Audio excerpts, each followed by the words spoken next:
Greetings, fellow gorehounds, and welcome back to another blood-splattered stream. Today I have no plans. I kind of had a pretty crappy day, and I was hoping to just chill, chat a little bit, and maybe we'll boot up a game and play some games. I don't know. We'll see how the night goes. So yeah. Now let me get the chat all hooked up on stream. See what people are saying, because that would be helpful. Hey, Eliza, how are you doing? How is your evening going?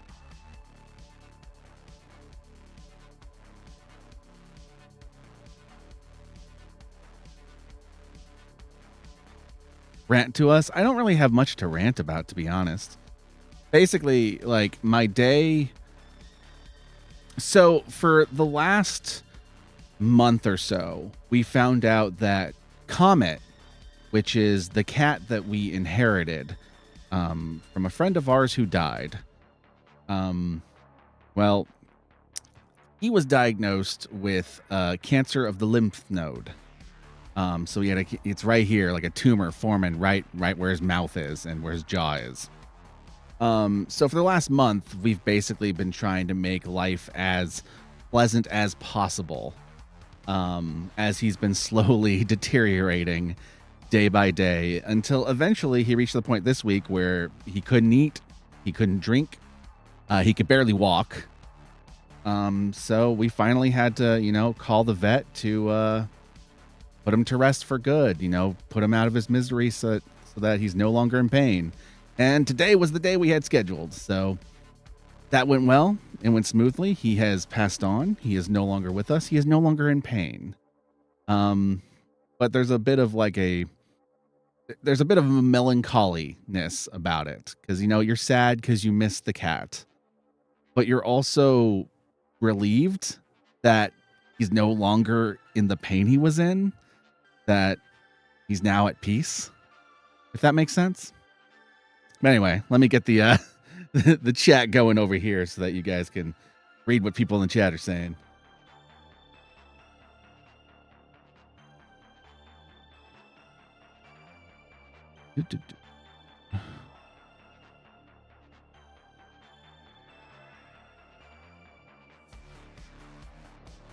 There we go.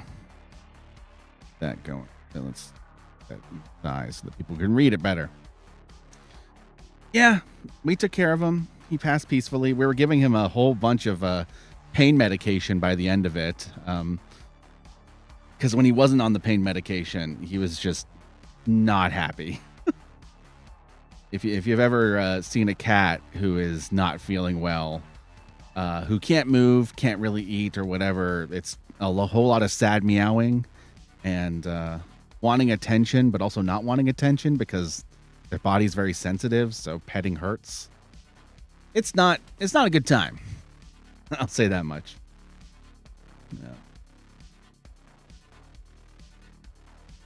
Yeah. Hopefully the rest of you are having a better evening. Oh, thank you, Bronson. The first cat got put down due to kidney failure and paralysis. Yeah. Sounds about right. I had a dog in the past who actually I had two dogs, but one of them just kind of passed in his sleep without us realizing something was wrong because it had gotten too bad before we realized it. The other dog did get bad, and I actually sat there with him when the vet put that one down, and that one had just we found out when we took him into the vet because they started I don't know what else to call it other than passing out randomly, narcoleptically. And at first we thought do they have doggy narcolepsy? And then it just turned out that they were having strokes because apparently they had a bunch of tumors forming all over them that we had no idea about because they were internal. And that was a sad one when that dog died. Do you like the band Misfits? I do. I actually really enjoy the band Misfits. Some of the members of Misfits are a little too asshole-ish for me, but the band itself, the music itself in particular, I really love Famous Monsters and American Psycho. Those two albums really sing to me. They're classic albums, you know, those are great too. But those two albums are the ones that really made me Misfits fans. I had to watch The Nun 2 for a second time and probably will a third. Serves me right for being a good sport and accompanying my non-horror friends. Fair enough, yeah. I was just playing Spider-Man on my PS5 and saw you were alive. Rock on, King of the Fat. I hope I can be as entertaining as Spider-Man was, though I doubt it. I mean, it's Spider-Man. Can't really compete with Spider-Man. Spider-Man is Spider-Man.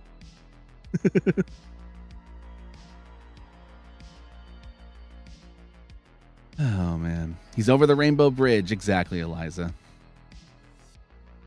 One dog got shot by the cops. Oh, God, that's awful.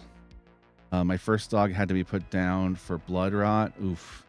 My second dog was beaten to the point of paralysis on Halloween when I was away. Oh, man. That's just sudden. Like, your dog got murdered twice. 2 different dogs got murdered there. And that's sudden and horrible. And I can't imagine what that's like. I'm so sorry you had to. And I'm so sorry for those dogs. Poor puppies. Man. Ever been to Halloween horror nights at any of the Universal parks? Yeah, I've been a couple times, actually. Halloween Horror Nights is a fucking blast. If you can make it out to Universal Studios when they're doing Halloween Horror Nights, I highly recommend it. It's it all of a sudden the park turns adult, for lack of a better way of putting it. And you get all the cool spooky horror stuff. But it's just kind of funny walking around Halloween Horror Nights and, you know, people are smoking pot, people are drinking, there's girls dancing and there's guys dancing, and it's just a completely different vibe than normal Universal. And then you also have, like, you know, the horror haunts to go to, and you have the cool, like, the people dressed in, like, Halloween costumes running around scaring you that work for the park. It's a great time. I enjoyed it. Have you and Jack watched any good horror movies recently? Actually, yes, I've seen a couple. Last night, I watched No One Will Save You on Hulu, which is fucking phenomenal. It's about a girl who is home alone during an alien invasion. And so it kind of becomes an alien invasion / home invasion movie. But it's a movie that's done almost completely without dialogue. Not that the characters can't speak, it's just the characters alone, so she's not talking to anyone. So the movie is told entirely through its visuals and through the performances of the actress. And it is one of the most tense and exciting movies I've seen in a long time. It reminds me a lot of, like, a combination of something like, God, what was that? Was it, what was that horror movie with John Krasinski where he can't speak? It's like a combination of that movie and, like, a Spielberg movie, if that makes sense. It's a good time. I enjoyed No One Will Save You. It's on Hulu right now. I highly recommend it. I also watched on Netflix a Chilean horror film from Chile, called El Canto, or El Conte. It is it translates to The Count. It is about an actual real life, this person actually existed, Chilean fascist dictator who the movie posits is actually a 250-year-old vampire. And it is a wacky movie that is also super fucking dark and brutal. It's whimsical, but dark. It's like, it starts off like, you know, like something like Matilda, where you kind of got that, like, whimsy voiceover kind of over the top vibe, but then you also have, like, brutal violence happening on screen while also commenting on fascism and commenting on fascism in relation to Chile. It is a phenomenal movie, El Conte or El Conte. I'm not sure exactly how to pronounce it, but I highly recommend it. It's on Netflix right now. Really good movie. Really weird. If you like things like Jodorowsky films, you're going to fucking dig it. I also, a couple nights ago, watched The Last Voyage of the Demeter. And that movie, like, it's exactly what it says on the tin. It's basically Alien with Dracula on a boat. And it gave me exactly what I wanted, and I had a good time with that. So yeah, there's three horror movies that I saw recently that I recommend. I also saw a horror movie I don't recommend. It was on Shudder. It was called Elevator Game. I didn't really like it. It's weird. Like, the movie tonally feels like a Disney Channel original movie, but then there's like the sudden horror stuff happens. And on paper, I feel like that should have worked, but it didn't for me. It just clashed more than it actually gelled together for me. So I don't recommend Elevator Game.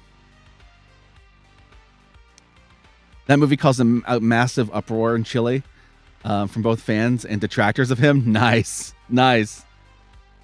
I'm not surprised. The movie is so... The movie is extra. It is extra. I'll put it that way.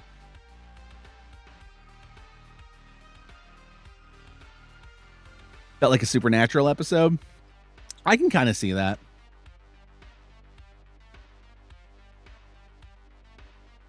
I also had a weird thing with the Elevator Game. I don't know if it was just the way everyone was filmed, but everyone felt really short in that movie.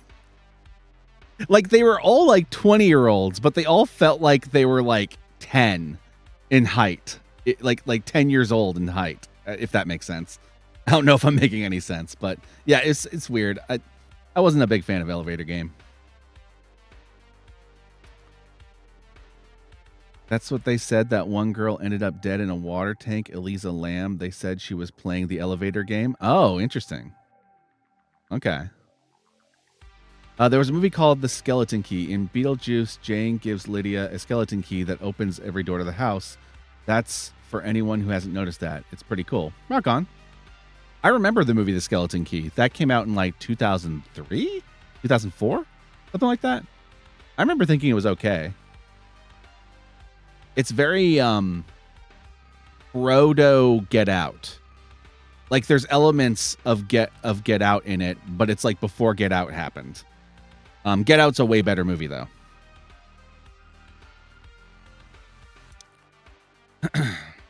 The movie It Lives Inside has piqued my interest. Me too.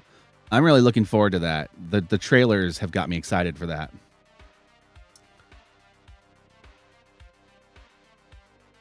I remember that Terrifier movie that was an anthology, and one of the stories was a woman getting chased around by an alien wearing a diving equipment. Yeah, I think it was All Hallows Eve. Was that it? Was that what it was called?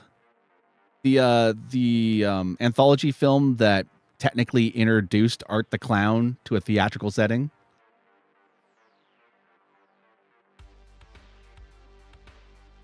The Skeleton Key didn't come out that long ago, 20 years ago. Yeah. I'm waiting for Saw 10 too. Saw 10 is got me excited as all fuck. I know it's going to be a nostalgia fest, but I'm ready for Saw after 10 fucking movies to just, indulge in a little nostalgia. I'm fine with that. It's experimented the last few movies with different things, and I've enjoyed some of those experiments, but I'm totally cool with a nostalgia fest this time around. If Shudder was smart, they'd snatch up the Toxic Avenger remake. I mean, Shudder might, but it's also possible Screambox might, because I know Screambox is very interested in that movie too. Screambox is basically kind of like Shudder, but it's basically curated by the people over at Bloody Disgusting. I like Shudder a little better, but Screambox is pretty cool. They got some cool movies over there too. I just had to call in sick from work today, so while I was resting, I caved into my nostalgia and started re-watching Inuyasha. Nice.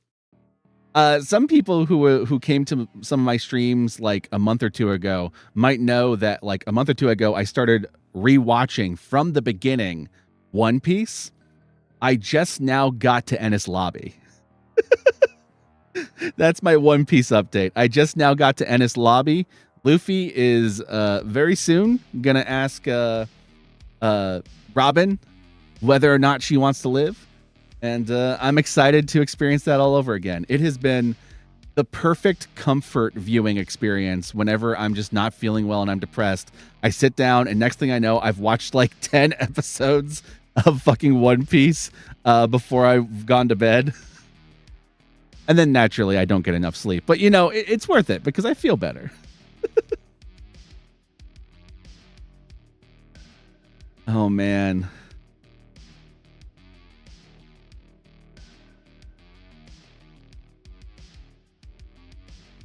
A lot of sequels to long-running film franchises seem to rely on nostalgia nowadays. Yeah, the kind of birth of the requel has kind of given a whole new generation of people reboots of established franchises, but also ones steeped in nostalgia. And it's a very fine line to walk, but honestly, I think most of the movies that have done a requel recently have done it pretty well. I liked Candyman. I liked Scream.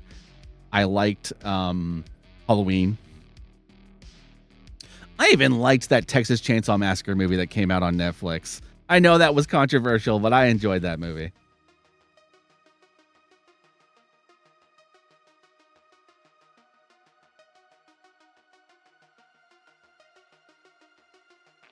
So I got a rant. If you thought The Conjuring 3 was jumping the shark on the Satanic Panic mess, The Nun 2 isn't as bad as that, but I'm tired of Jesus Ex Machina. Yeah. You know, I often say on social media, and I think I even said on the stream, that I don't often get, like, sick of the things I like. I might, have phases of, like, indulging in it a lot and then like fade away for a bit and then come back to it later. But something I actually have started to become a little tired of legitimately is the Conjuring universe. And to be fair, I liked some of those Conjuring movies, but I never they were never like my go-to movies to begin with. So I wasn't like a full-on Conjuring stan or anything. But I've legitimately gone a little tired of those movies in that universe. And what it really comes down to is that as a person who is a very angry atheist, and given the state of the world right now, I have less patience for the Christian propaganda by way of horror movie that is the Conjuring franchise. I did enjoy The Pope's Exorcist. You're right, The Bitter Troll. It's an okay movie. It's not great, but there's some fun performances in that movie. But that's true of The Conjuring too. Like Patrick Wilson and what's her name? They give great performances in the Conjuring movies. I love them in those movies. I'm just tired of the movies. I'm tired of the Jesus stuff. You know? And to be completely real, Exorcist movies, they haven't you have to do Exorcist movies haven't done a lot of new things in recent years. I've seen a couple like truly inspired Exorcist movies. There was one a few years ago, I forget what it was called, where it was like a live stream exorcism, and that was really fucking good. But most Exorcist movies are just The Exorcist with a little bit of Amityville horror. And I guess that formula is just not doing it for me the way it used to. Vera Farmiga. Yes, Vera Farmiga. I love Vera Farmiga. You know, I had a crush on Vera Farmiga for a while. It was back during the days when she was in the Mom and the Orphan.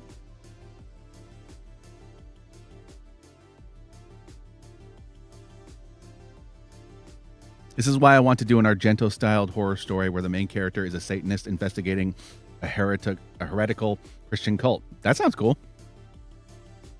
Oh, that's another movie I saw recently. It actually came out last year. It was a Shudder movie called A Wounded Fawn. I don't know how many of you have seen this movie, but it's really cool. I'm actually editing a vlog for it that should go up sometime this weekend. It's about a serial killer who invites this girl to this cabin, obviously to kill her, but then like suffers the wrath of like the 3 Greek furies. And it's kind of like if you took Evil Dead 2, had it made in the style of like a giallo film, or at the very least like a Suspiria, and made it all about a serial killer suffering for the sins he has committed. It's a really good movie. I really liked A Wounded Fawn. I kind of wish I had seen it last year. It definitely would have made a top 10 list.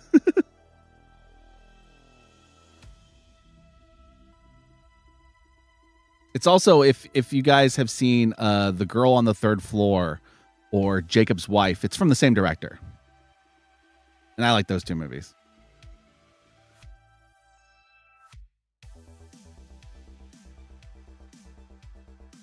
It also stars the director of Werewolves Within, which is pretty cool.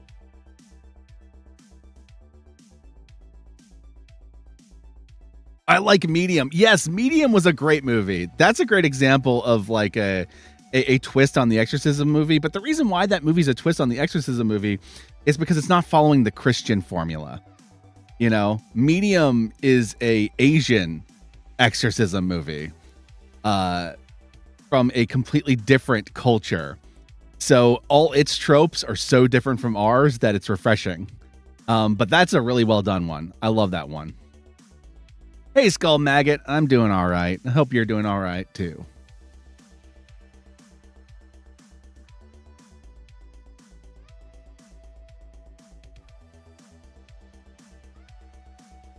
Wounded Fawn was great. I like all the art and mythological references, and they explained it to the video. They explained it very well. Yeah.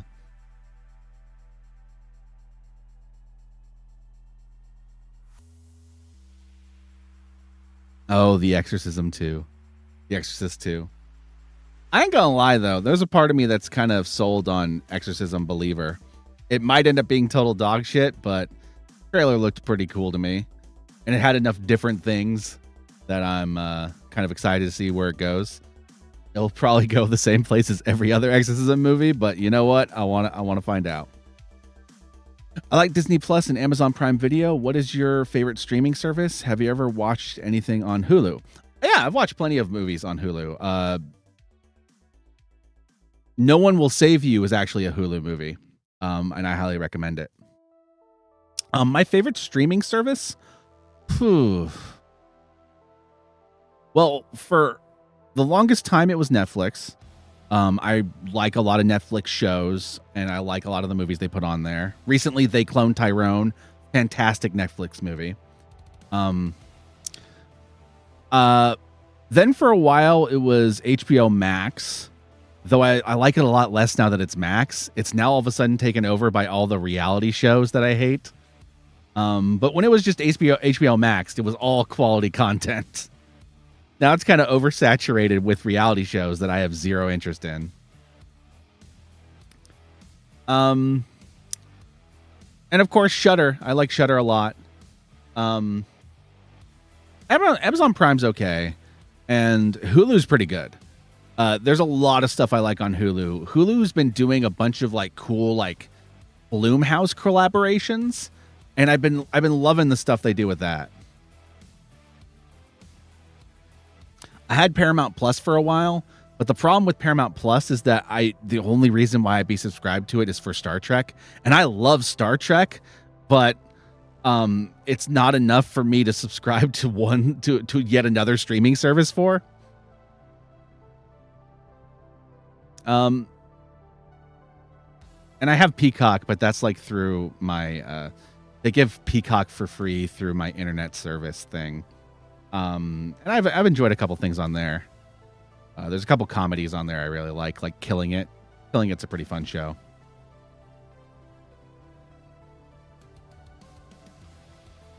But yeah, I think right now, weirdly enough, it might actually be still Netflix again. Now that HBO Max has fallen from the totem pole for me, it might be Netflix again.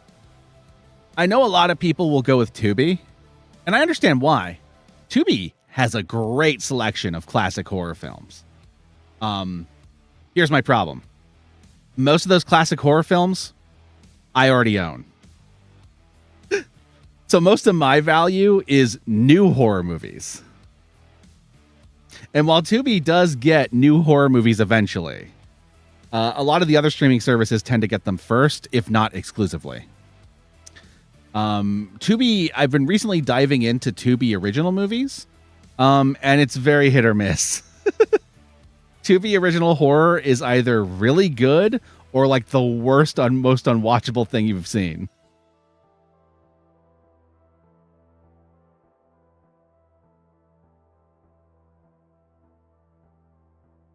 Think about getting Hulu because you want to see the Futurama episodes? Hey, rock on, man. Go for it. If you get Hulu, check out, God, what's it called? I forget what their Bloomhouse collaboration series is called. Hulu, Bloomhouse. Into the Dark. The Into the Dark series. It's technically an anthology series, but each episode is a full 90-minute movie. Some of them are bad, but a lot of them are pretty good. And overall, I enjoy that series.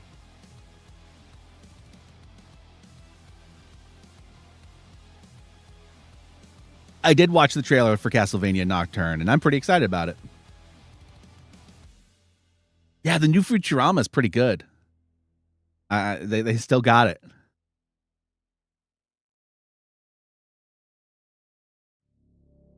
The most worst, most unwatchable thing you've ever seen. Shark of the Corn by Stephen Kang. Yeah. God, what did I watch on there recently that I couldn't even finish? I can't remember. They should, GL Knight.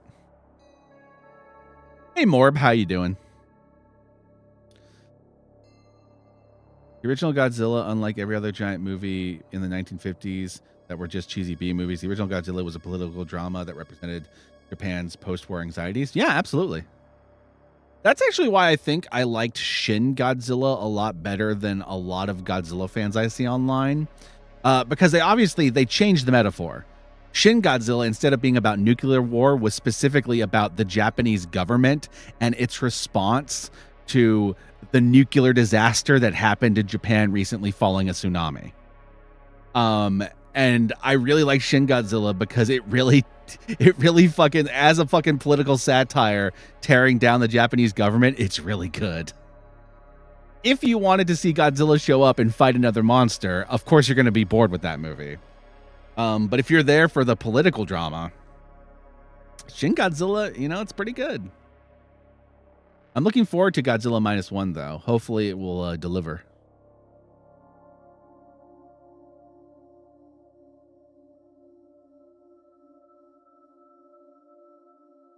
That's totally fine, Bronson. Like, if no movie has interest you to go to the theaters, then yeah, no reason to go. I'm very sparing these days because I live in a relatively metropolitan area, so we constantly get random COVID surges. So as much as I want to see every movie in the theater, like I used to a couple years ago, it's usually just a little bit safer if I can to wait for some movies to hit streaming. And some movies hit streaming like right away, so why not?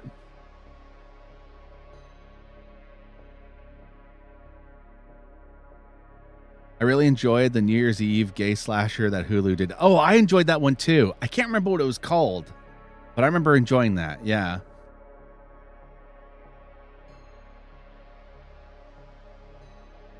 Yeah, I have that same problem too, Jay Tilton.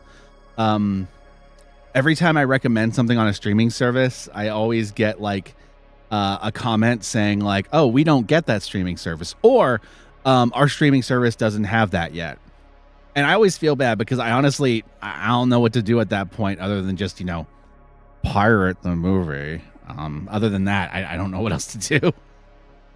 All I can do is recommend what platforms I currently know they're on. When I do, and hope that the most amount of people that can watch it will. I like the part in Shin Godzilla when he unleashed that purple beam. Pretty dope, yeah. I love telling people King Kong is older than Godzilla. For some reason, it shocks people. I don't know why that's shocking. Like, King Kong's an old movie. Godzilla, like, was it the late 1950s, early 1960s? There's a good, like, 20, 30 years between those movies.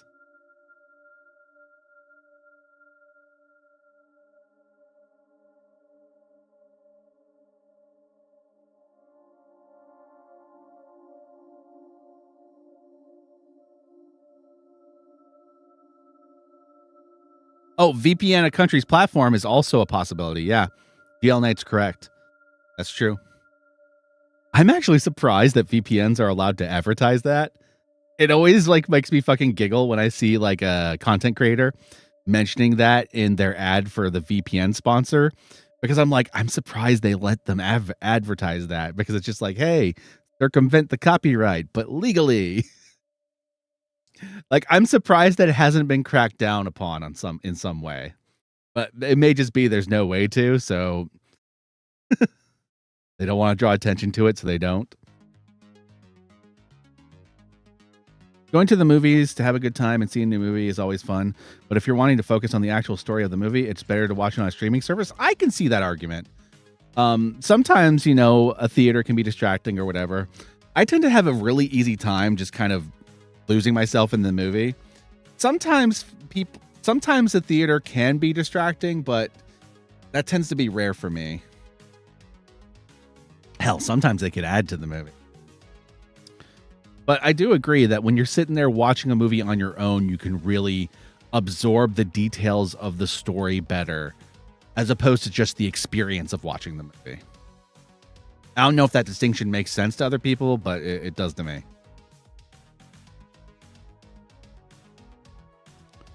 Years ago, I used to get very excited whenever a Harry Potter movie would come out. I miss that level of excitement. Yeah, I get that. I totally get that. I remember seeing those Harry Potter movies with friends. Same thing with the Lord of the Rings movies when those came out before that. My friends and I made it a huge event. When Return of the King came out, we went to one of the showings that showed the other two movies beforehand, obviously with like little bathroom breaks in between. But that was a really fun day.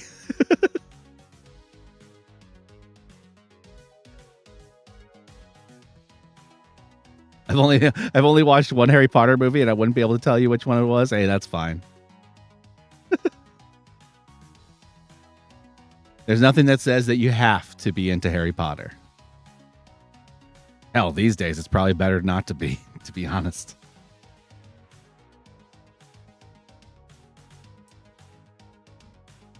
I focus better on movies in the theater. Oh yeah, I totally get that. When you're forced to put your phone away, I get that. I totally get that, because I can get distracted at home a lot easier than I can in the theater. In the theater, I will just lose myself in what's on screen. At home, I get distracted way easier. It may be something as simple as my phone vibrates. Now, in the theater, I'll just ignore it. But at home, I'll be like, oh shit, who's fucking texting me? Who's calling me? It could also be at home, someone will ring the doorbell. Any sort of thing like that, like roommates doing shit. It is true. Focusing in a theater can be a lot easier sometimes. Your King Kong came out in 1933, and some people said he was based off of Jack Johnson in part. I don't know. Maybe. I don't know. I don't know shit about fuck. I'm apparently the man with the iron bladder. I really need to take toilet breaks during a movie in a theater. Me too. I often have the bad luck of going with a friend to see the movies who constantly needs to do the bathroom break. Like, I constantly get that question where it's just like, hey, how can you sit down and watch these like 3-4 hour long movies? Don't you need a pee or whatever? And it's just like, I mean, I pee before and after the movie if I need to. Like, unless I just fucking like drank a big gulp before the movie, I can hold it till the movie's done.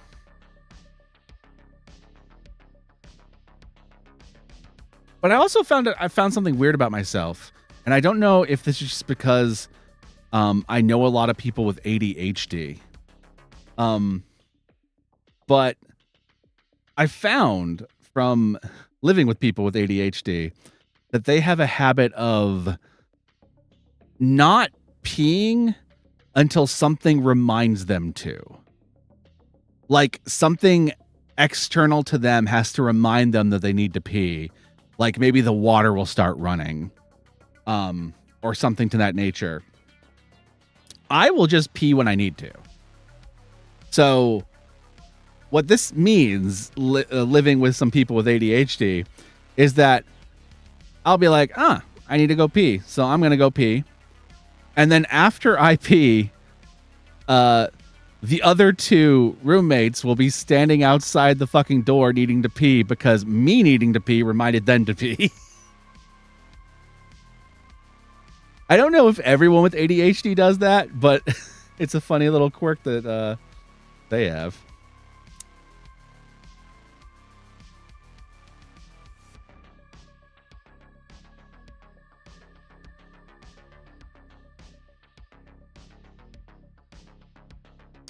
Dropping a nuke on Godzilla more than likely won't do any good, especially this new version since they seem to feed on radiation.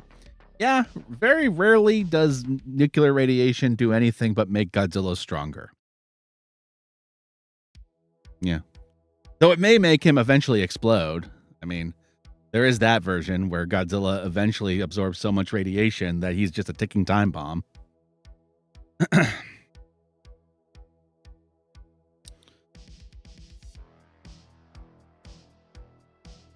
Work and grad school have kept me from being able to watch a movie in a long while. I've got a whole stack of horror DVDs and Blu-ray. Okay, that totally makes sense. Like if you've just got a busy life and you only have so much time to watch a movie, I get that. Totally makes sense. I have the luxury that watching movies and watching shows and all that stuff kind of part of what I do. That I have a lot more time and room for it than most. Not everybody can do what I'm doing, where I'm watching all the new horror movies that come out, but I'm also fucking binging through One Piece for my second time. Actually, it's like my third time through One Piece.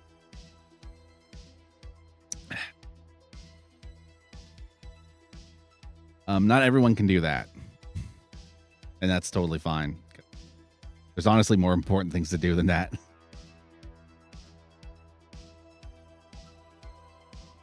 I just watched the 3 Maniac Cop films for the first time. That's awesome.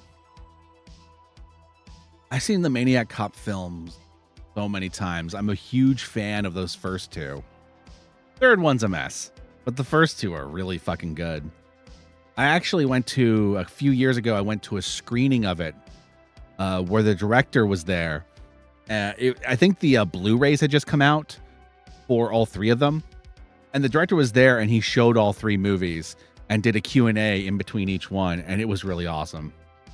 He told this story about like,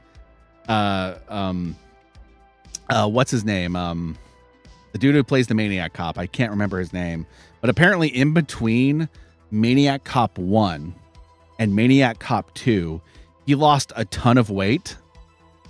And when they went to go start shooting Maniac Cop 2, the director was like, holy shit, dude, you're too small. I need you to be Maniac Cop. And apparently he like slipped him a bunch of money to go fucking get steroids and do what he needs to do to fucking bulk up again. What the fuck?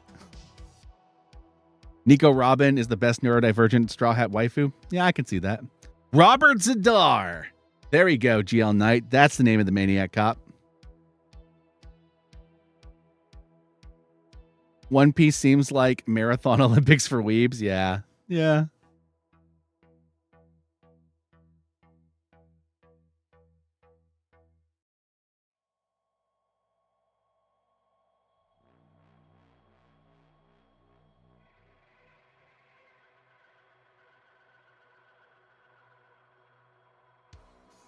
My son did a tour in Afghanistan with the 10th Mountain Division, and he was diagnosed with ADHD and noticed that behavior too. All right. So it's a thing.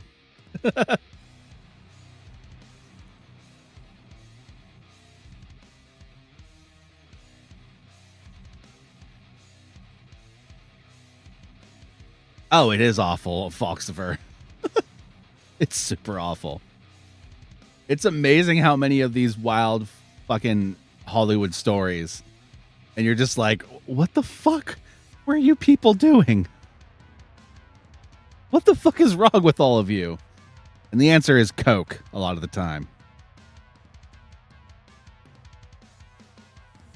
Remember that scene from Godzilla in 1985 where he got it? But yeah, is also... I'm not sure what you're saying, Grape Shot. I'm not sure what it is you're trying to communicate. Believe it or not, One Piece is not the longest running continuous anime. There's a slice of life show that's been on since the 60s. Nice. I did not know that. Like in the Evil Dead movie, Bruce Campbell put his hand in Mercury. Great example of the fucking fucked up, wacky shit people did while making these movies. And you're just like, you could have fucking died, man.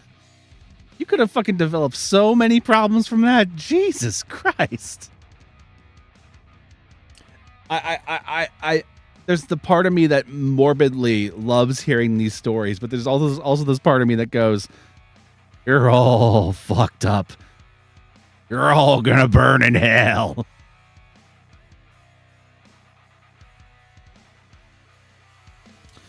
Holy shit, today I learned that's how that effect was done. Yup. Put his hand in Mercury. The Maniac Cop rap? Hell yeah. Maniac Cop rap rules.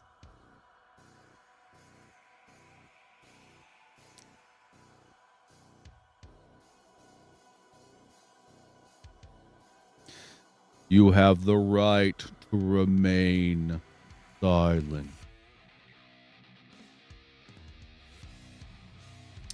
Toxic Avenger Army of Darkness crossover?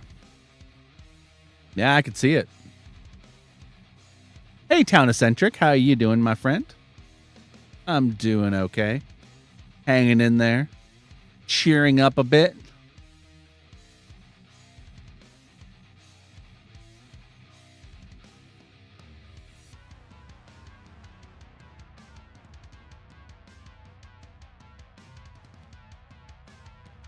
Sometimes you just gotta vibe with the music.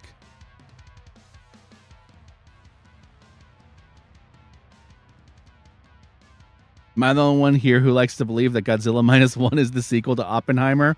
Nah, it's a sequel to Oppenheimer in my heart. You and me, King of Fat. Did you see the new Toxic Avenger trailer? I haven't seen the trailer. I've seen the stills and the poster. I'm really excited about it.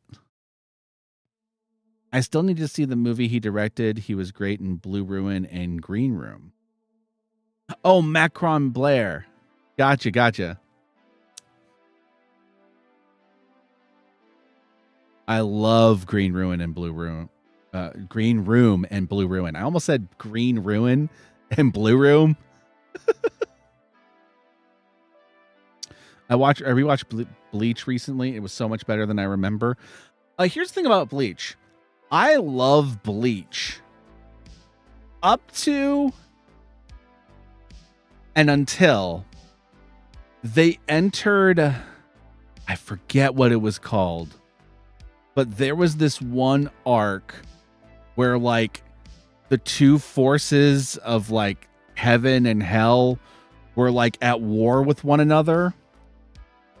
And there's a point where you go like 100 episodes without seeing Ichigo.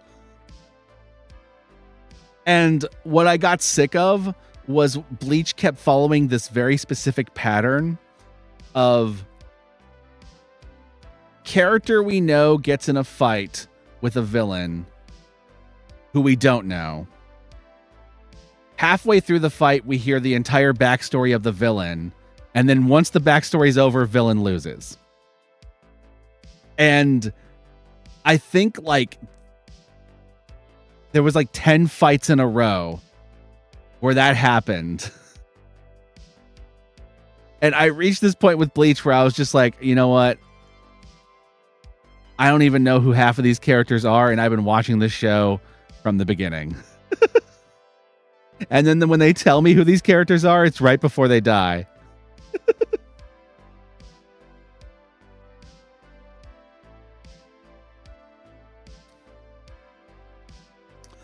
Filler I can handle because I often end up either skipping the filler, unless it's One Piece.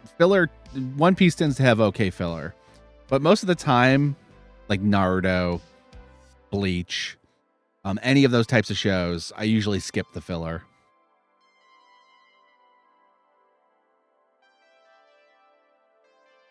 But I should check out the new season of Bleach. Maybe it's better than I remember.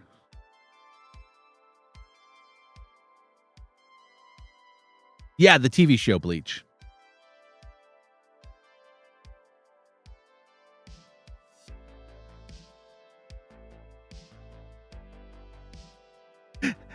I liked it well enough, but then my friend created a Bleach RPG that was better than the show, and I kind of lost interest.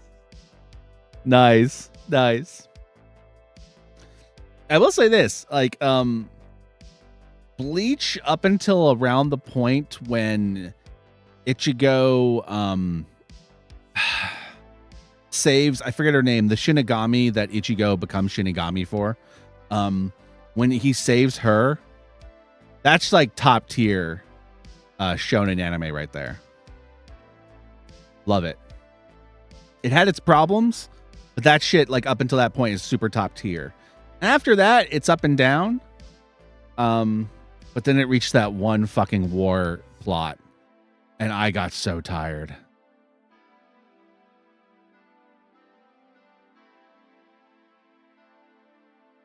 When the filler outnumbers the series plot episodes, a problem starts. True. How to ruin your favorite shows: turn it into a tabletop role-playing game. Nice.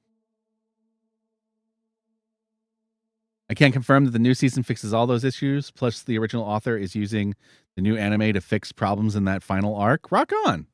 I'll have to check it out then.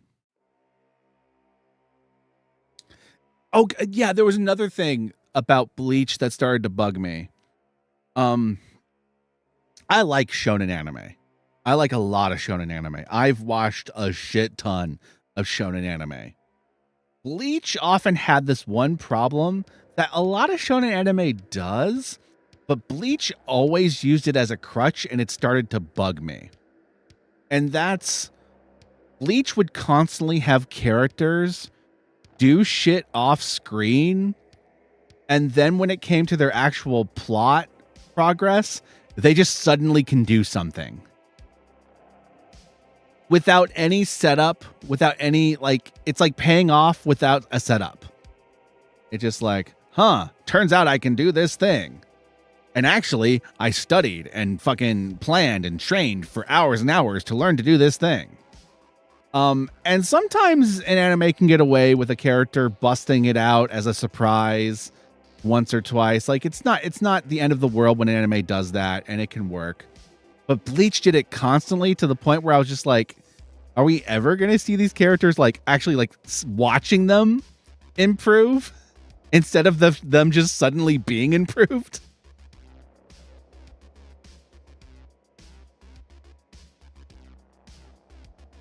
I enjoy Toy Story 1 and 2. Part 3 was okay. I didn't like 4. What are your thoughts on 3 and 4? Also, would you be excited for Toy Story 5? I fucking love Toy Story 3. I was one of those people who cried in the theater watching that movie. And I thought Part 4 was okay. I don't know if it's just, nostalgia for the first 3 films, but Part 4 didn't offend me, but it also didn't surprise me. It was an okay and acceptable Toy Story movie. Nothing too bad, nothing too great, and sometimes that's okay. But it's also like having to live up to the peak that was Toy Story 3, which is hard.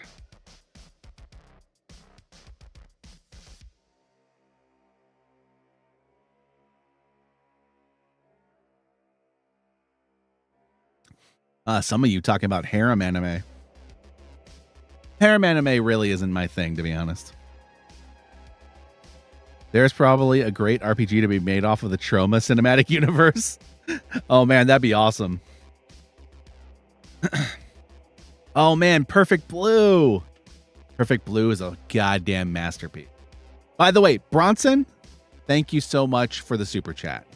I appreciate it. It helps out. I know I answered the question without actually shouting out the super chat. My bad.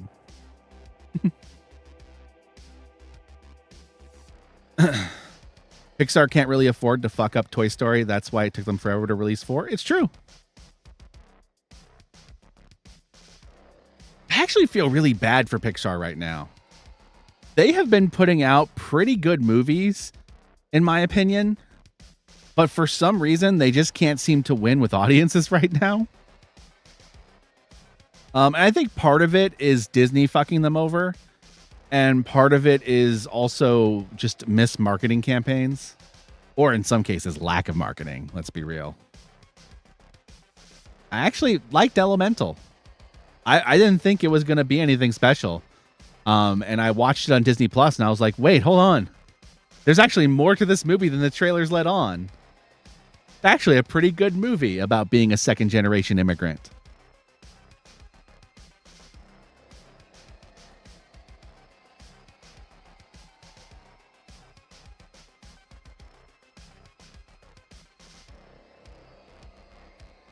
I demand a higher standard in my harem anime. Interspecies reviewer is probably peak in recent months and years. Rock on, aspiring devil.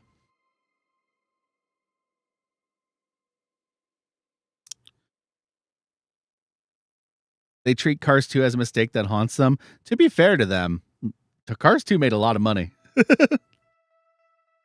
What are your thoughts on Lightyear? I actually liked Lightyear, but I also understand why many people didn't. Here is what's weird and complicated about Lightyear. Lightyear is a really well-made, well-done movie with a compelling story. And I dug it. However, it makes no sense with the continuity and the information that was told to us about the movie it's supposed to be in Toy Story 1. Its plot does not track with anything that was established in Toy Story 1. So, if you are a purist for what the Lightyear movie that Andy saw should be, then the movie's going to be a big disappointment. If you're like me and you really don't give a shit about that, it's a pretty good movie, actually. By the way, thank you again, Bronson, for the super chat.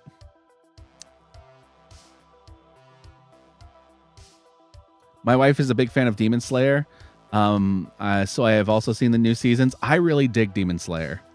I think Demon Slayer, underrated shonen anime right now. Really like it.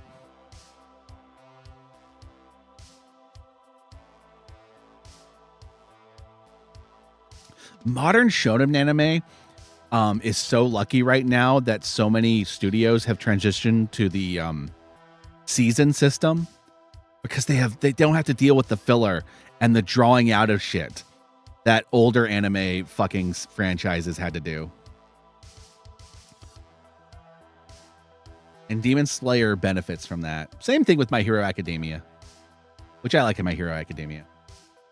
I also like Fire Force, but Fire Force sometimes pisses me off.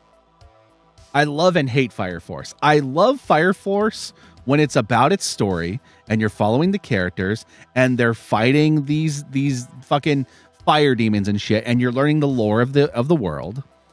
I hate Fire Force when it treats things like sexual assault as a superpower. Did you watch Doro Hidoro? Yes, I thought that was wacky and fun. Jujutsu Kaisen. I like that one too. I like that one a lot. Jujutsu Kaisen kind of gives me the kind of vibes that Bleach used to give me back in the day.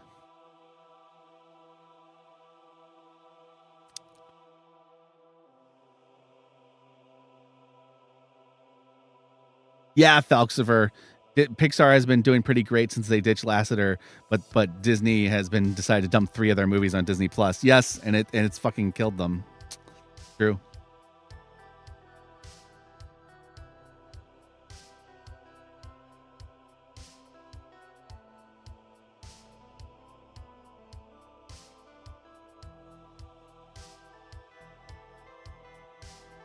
By the way, I'm trying to respond to as many people in the chat as possible, but if I miss your question or whatever, I apologize.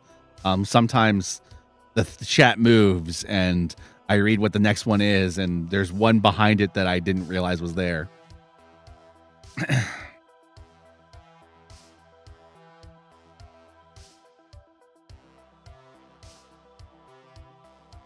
The anime only covers the first quarter of the manga. So much more shit goes down. Are they going to do like another season of it, or did they just decide to give it its own ending? I'm curious. I've never actually read the manga.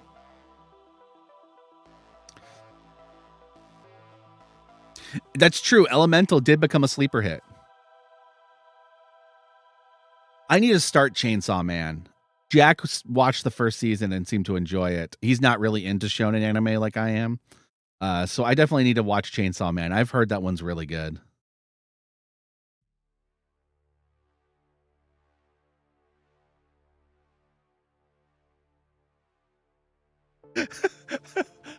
I realize that for whatever reason, this conversation has switched entirely into being about anime, and I'm here for it, but it's funny. 30 Coins is coming back? I'm not sure if I know what 30 Coins is, to be honest. What is it?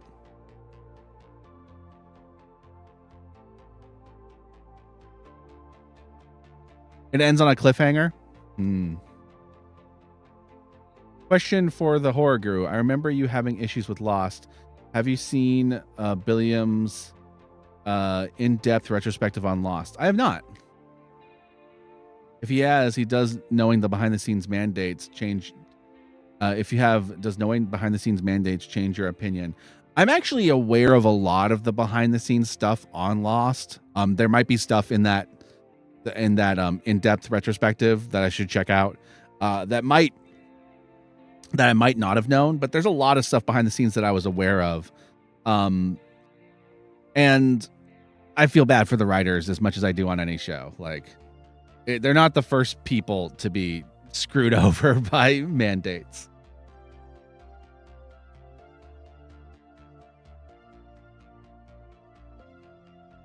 Who would win between Chainsaw Man and Leatherface? I mean, Chainsaw Man's like super powerful, right? He's got to win. Chainsaw Man's kind of incredible, if only for the sheer cinematic end of it. Nice.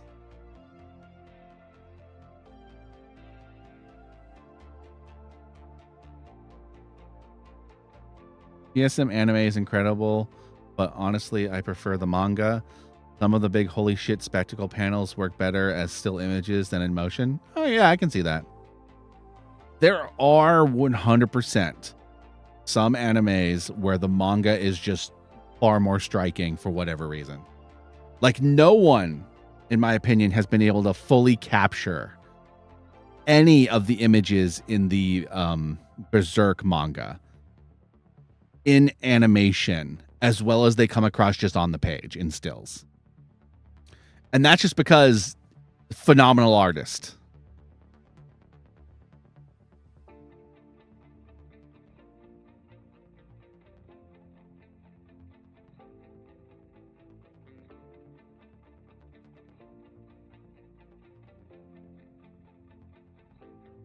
Hello, Malsadon. How are you doing, my friend?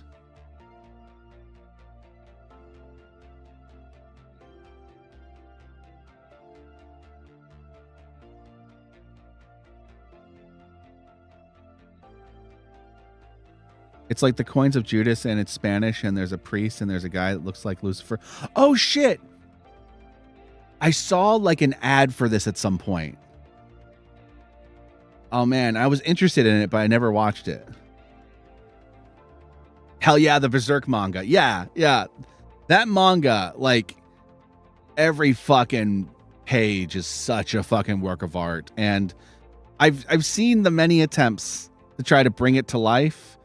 And even the best ones don't quite reach just flipping the pages, which is rare for me because I tend to be a person who prefers the animes over the mangas, even though the mangas are all great.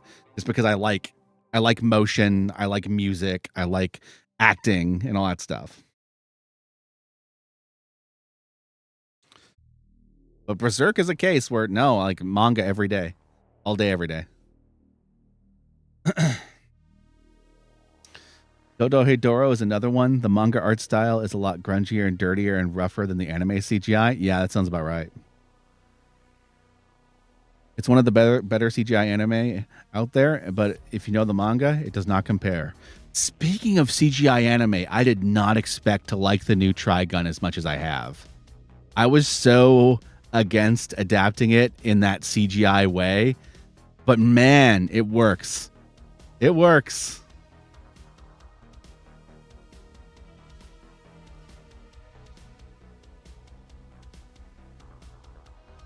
Do you have any children of your own? I do not have any children. My girlfriend does, though. So.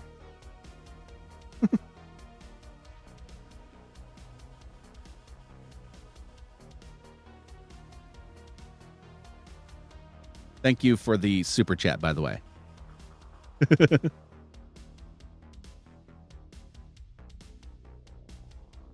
Pretty much the real drama of Lost is two writers being chained to a radiator and told they had to write a story with no beginning or end. Yeah, it sounds about right.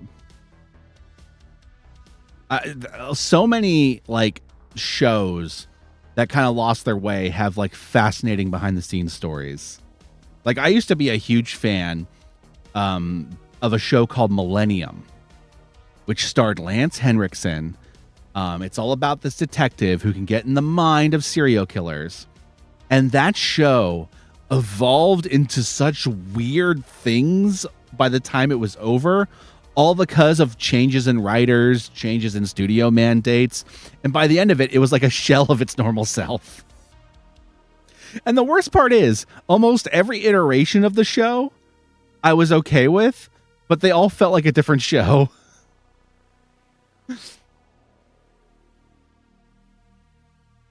And then that show got its ending on X-Files because it got canceled.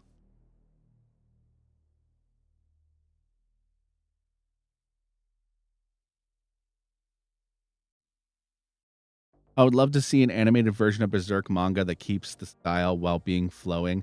It'd be really cool if they could pull it off. I just haven't seen anyone who has been able to yet. Hey, R. Ryle M, how are you doing?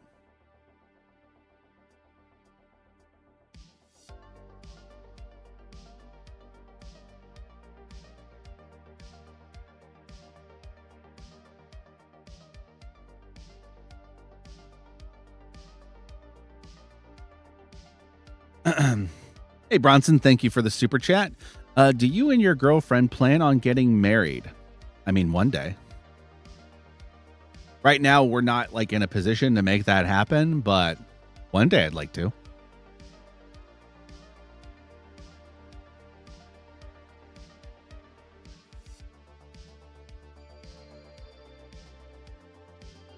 My mom loves the Millennium. She didn't like X-Files, though. I can see that. Millennium and X-Files, even though they technically exist in like the same universe, because they crossed over, right? They're such different shows. And when Millennium started to turn more into the X-Files, it became like it's weird.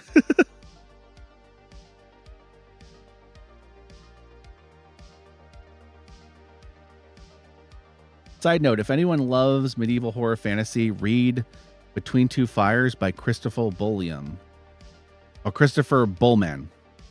Spectacular book. I'll have to put that on my list. Nice. You have a copy on your desk already, GL? Nice. That's awesome. Dope.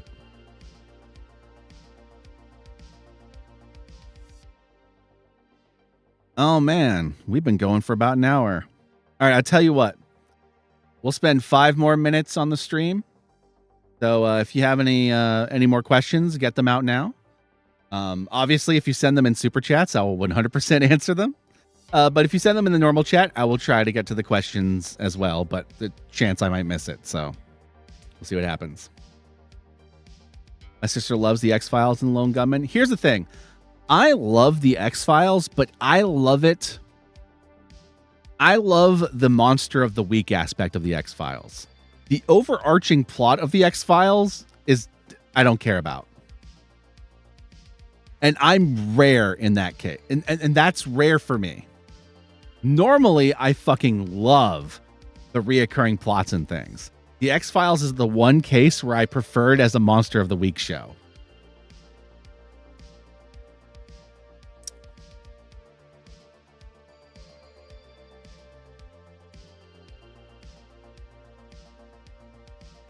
Has anyone seen the series Stand Against Evil? I marathoned it recently and became strangely invested in Dana Gould's horror comedy. I enjoyed Stand Against Evil. It's kind of like Stand Against Evil is really fun. It almost feels like an alternate universe version of Ash versus the Evil Dead. Like Stan and Ash would definitely get along. Or they would hate each other. But I enjoyed that show a lot. I thought that show was fun. Thank you again for the super chat, Bronson. Do you like Braveheart or The Patriot better? Braveheart. Braveheart's a much better movie than The Patriot, in my opinion. Neither of them are particularly historically accurate, but as entertaining movies, Braveheart's the better movie. Because of Jack's 3-hour-plus streams, everyone's streams feel so short. I honestly only have enough gas in the tank to go for like an hour. Maybe if I was like playing a game and I was like really into the game, I could go a little longer. But if I'm just chatting and stuff, man, I talk for an hour and I'm like, I need to go have my introvert alone time now.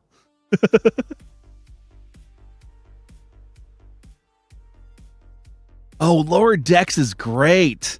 If you have not seen Lower Decks, it's kind of like the Futurama version of Star Trek. It's a Star Trek show, but it's a comedy show, a very raunchy comedy show, and it's really funny. It's both funny as a hardcore Trekkie, like there's deep cut fucking Trekkie jokes, but it's also funny if you're a casual fan. Stand Against Evil feels like Army of Darkness for kids. It's not for kids though.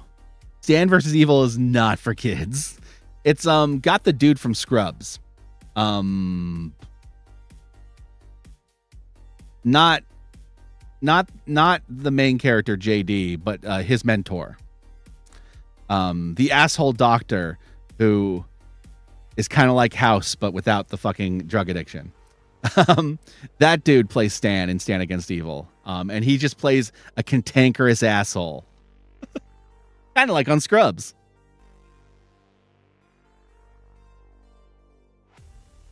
I saw a good movie recently, Wonderland, of all the Kilmer movies from 2003 about John Holmes and the Wonderland murders. Wonderland's a pretty good movie. I like that movie.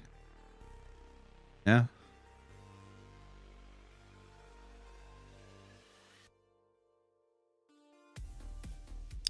Dr. Cox, yes! I almost said Dr. Kelso, and I know it's not Kelso. Because Kelso is Dr. Cox's boss. Dr. Cox.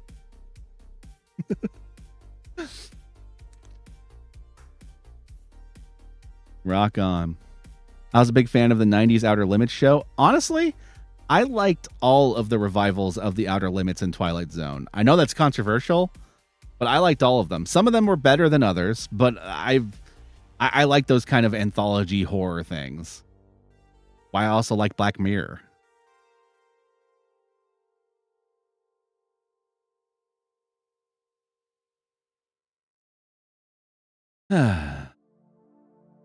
Thank you, all of you, for coming out to the stream and helping cheer me up on this particularly shitty and melancholy day. You genuinely have made me feel a little bit better, and I appreciate it. You're all appreciate. I got to see the latest episode of Ahsoka, live action Star Wars Rebels. Okay, so here's the thing. I have not seen Star Wars Rebels, and I've only seen like a select episodes of Star Wars Clone Wars. If I have not seen those two shows, will I still have a good time with Ahsoka? That's my question. Either way, I'm going to watch it once everything's out. I'm going to sit down and binge it because that's normally what I like to do with Star Trek shows. Or not Star Trek, Star Wars shows. But I'm genuinely concerned of whether or not I'm going to be able to enjoy it if I do not have the context of those other shows. I know some broad stroke stuff, and there's also some stuff that The Mandalorian and the Book of Boba Fett let me know too. So I'm not going to be completely blind, but I need to watch both. That's good to know. Hey, Terror of Death. We're actually going to be closing out the stream soon, but I'm doing a lot better than I was. And it's largely thanks to people like you in the audience coming in here and cheering me up and talking with me and having a good time.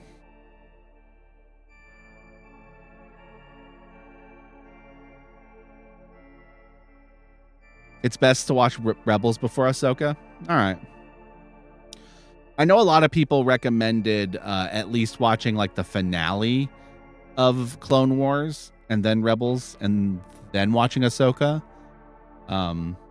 Which I may end up doing that. That might end up being my path because I don't know if I want to sit through the entirety of Clone Wars. The Star Wars series are all great in my experience too, to be honest. Like, I'm actually surprised that some of these shows are controversial. Okay, I understood why Book of Boba Fett was controversial because it was a little different tonally. But outside of that, I've enjoyed all of these Star Wars shows. Andor was great. Obi-Wan Kenobi was great. The Mandalorian has been great. I even watched fucking The Bad Batch. It's the one animated show that they did recently that I watched, and I enjoyed that show. All right. Well, then I'll do that. I'll binge through Rebels when I get a chance. I'll put One Piece on hold for a bit and move on to Rebels. Anyway, my fellow Gorehounds, thank you for tuning into this stream. I decided to just sit down and chat instead of play a game, and I'm glad I did. This conversation was great. I liked the Book of Boba Fett too, to be completely clear, Terror of Death. I fucking loved it. I was defending it tooth and nail when people were shitting on it when it came out, but I at least understand compared to all the other shows why it was controversial. Every time someone tries to explain to me what's wrong with Obi-Wan Kenobi, I go cross-eyed because none of it tracks for me. None of it makes sense. Anyway, peace out, my fellow Gorehounds. Hopefully we'll do another stream sometime soon. Hopefully it won't be as long a wait as this one was. But like I said, I've been dealing with a dead cat, so most of my spare time has been spent making sure that cat has been comfortable. Or a dying cat. It's now dead, but it was dying. Anyway, peace out, everyone, and I'll catch y'all later.